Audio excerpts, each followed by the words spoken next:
qu'au temple, nous entrons en connexion avec deux types de paroles. La parole générale, parce que la Bible dit Jésus enseignait dans une des synagogues. Parole générale, c'est la classe des enseignements. Et l'objectif des enseignements, c'est de nous bâtir. L'objectif des enseignements, c'est de nous bâtir. C'est pourquoi mardi soit au culte, jeudi soit au culte, parce qu'il y a une parole générale que Dieu a pour toi. Et l'objectif de cette parole, c'est ton édification. La parole générale, elle te bâtit. Le deuxième type de parole, c'est la parole spécifique ou la parole prophétique. Cette parole, c'est la clé de notre miracle. Il arrive que la parole générale te bâtisse, mais qu'à un moment donné, la fréquence des paroles prophétiques s'ouvre. C'est là où quand tu écoutes un enseignement, tu sens que là, c'est à moi que Dieu parle.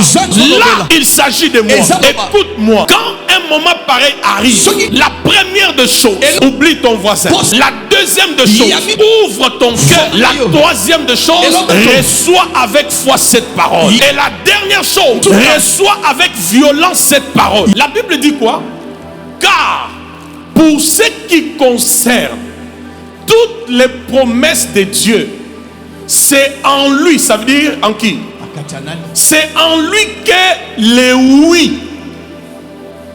C'est pourquoi encore l'amen par lui est prononcé par nous à la gloire de qui? Ça veut dire en Christ les promesses sont oui.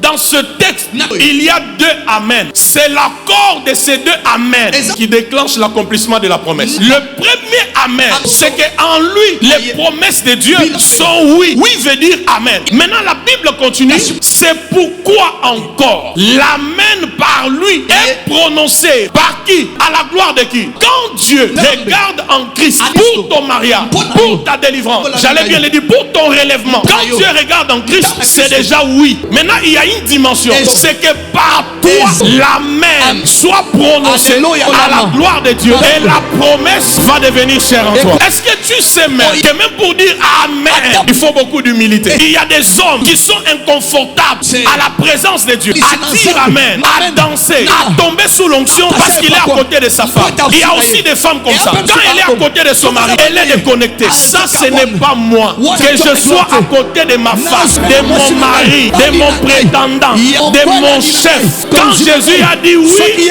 il attend mon oui. Quand je dis amen, je dis à quelqu'un. Quand Jésus a dit déjà amen, il reste ton amen pour que les promesses commencent à s'accomplir.